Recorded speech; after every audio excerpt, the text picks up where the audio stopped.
My name echoed through the auditorium, sharp against the lights. As I walked across that stage hoping to see them, 8 chairs with my last name waited in the family row, but all 8 stayed empty. No wave, no nod, not even a shadow. Just silence staring back while every other family screamed their pride into the air. I laughed once, quietly, and kept walking.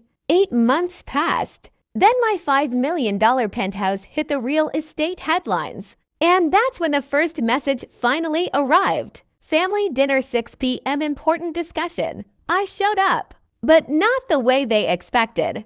My name is Nora Mitchell, and for as long as I can remember, I learned to take up as little space as possible in my own family. Not because anyone said it outright, but because the rules were already carved into the walls of our house long before. I understood how families were supposed to work. Elise, my older sister, was the bright one, the girl who never had to ask twice. Ryan, the youngest, was the one everyone protected, even from the consequences he created himself. And me, I became the quiet gap filler, the steady pair of hands, the person who stepped in whenever someone else stepped out. The pattern started early. I remember Elise leaving her science project at home the morning it was due. She burst into tears at the door. Mom panicked as if the world were ending. And without thinking, I offered mine, the one I'd spent a week building. Elise won second place. No one asked why I didn't turn in anything. Mom just said, "Nora always figures things out," as if it were praise instead of dismissal. Years later, when I got my first part-time job, I saved up to buy a small set of drafting tools, my first real investment in the dream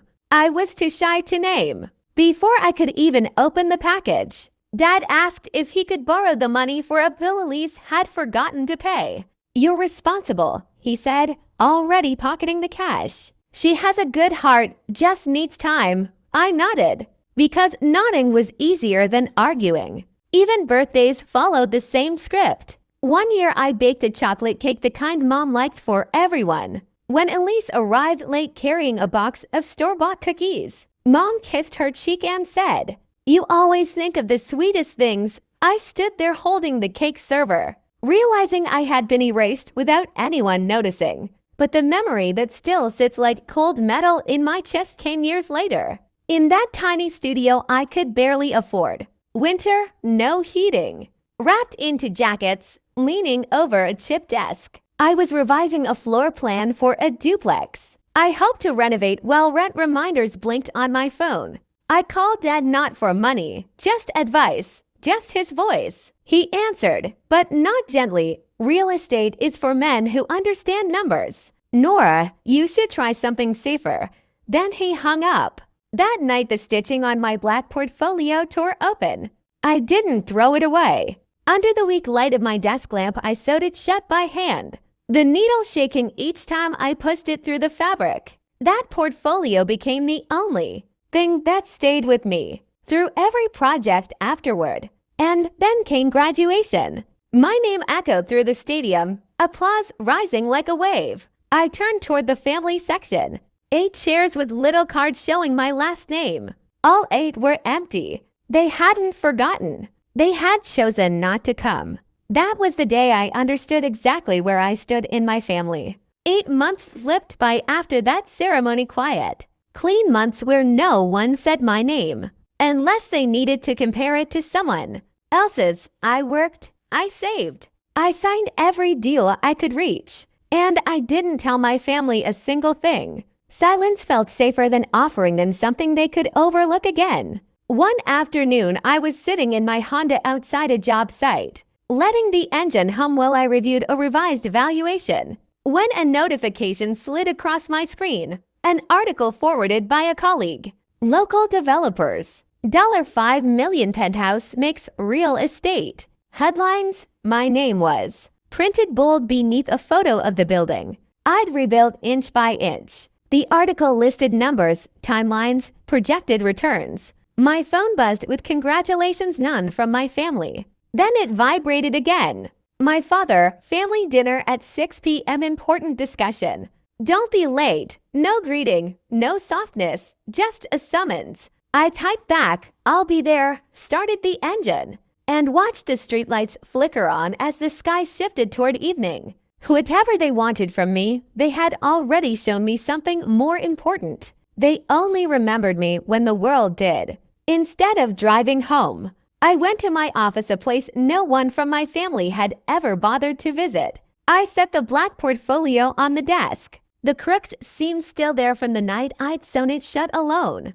I opened it. Contracts, valuations, spreadsheets, progress reports, my entire life organized in signatures and dates. Not one sheet owing anything to my family. I didn't feel angry or triumphant. I felt precise. By 7:19 p.m. I left the coat hanging to soft, to personal, and walked out with only the portfolio in my hand. I drove the familiar route past every landmark that reminded me where they weren't, and where I had learned to live without them. At 6:59 p.m. I pulled into their driveway, right on time. The front door opened before I could knock. My father filled the frame, shoulders squared like he was greeting a client, instead of a daughter he hadn't spoken to in 8 months. "You're right on time," he said.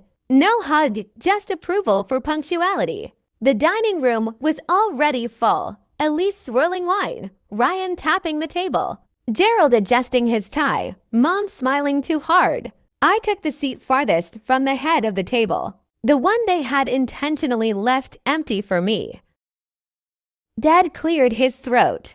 "Let's get straight to it. We have an opportunity, a warehouse district redevelopment. We need capital. We thought this could be a family partnership. You fund it, we guide the project. Everyone wins." Elise called it generous. Ryan said I'd learn from real experience. Mom said it was a chance to be part of something bigger than myself. Not one apology. Not one acknowledgement of the empty chairs at my graduation, just their plan. I reached for my black portfolio and set it down. The soft, controlled sound cut through their voices like a dropped coin. The room stilled. "I did come for an important discussion," I said quietly. "Just not yours." I opened the portfolio and slid out the signed acquisition documents for the commercial plaza, the anchor property. Their entire project needed.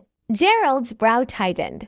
Dad inhaled sharply. "That property isn't even available," he said. "It was 4 months ago," I replied, and placed the papers on the table. Silence expanded, thick and unmoving. Elise stopped breathing. Ryan's chair creaked. Dad's jaw clenched so hard the muscle jumped. Gerald reached for the pages with trembling fingers. "You bought it," he whispered. "The entire plaza." I nodded once. "Which means your warehouse district has no anchor property." No anchor means no funding, no approval, no investors. "Why would you do this?" Dad finally managed. "You knew we were going after it." "No," I corrected. "I knew the city was going after it. And unlike you, I don't wait for opportunities to come to me." Mom's voice cracked. "Nora, we're supposed to be a family." "A family shows up," I said. "You skipped my graduation. You skipped my life. But you didn't skip the headlines." I gathered the documents, closed the portfolio with a soft click, and stood. "Dinner's yours," I said, "but the future, that's mine." No one followed me out. The night air was sharp against my skin. I slipped into my Honda, rested my hands on the wheel, and let my breath settle. Through the windshield, I could see shadows moving in the dining room, gesturing, sinking into chairs, but I couldn't hear a word. That silence felt earned. My phone buzzed once. "Mom, we didn't know how to make things right. Please don't give up on us."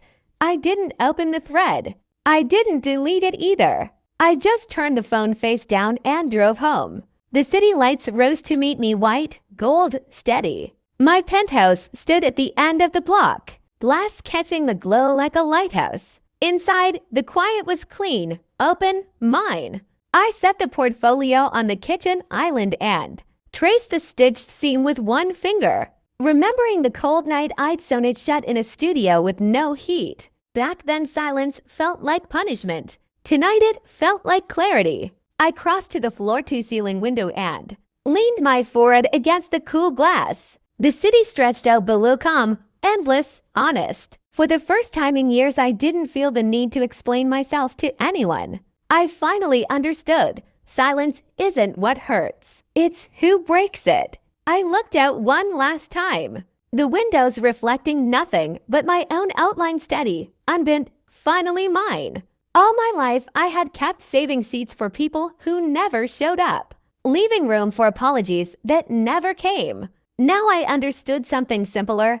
Boundaries aren't cruelty. They're quiet doors we close so our lives can breathe again. I turned off the lights and let the room fall into a calm, earned darkness. Some stories begin the moment we stop waiting.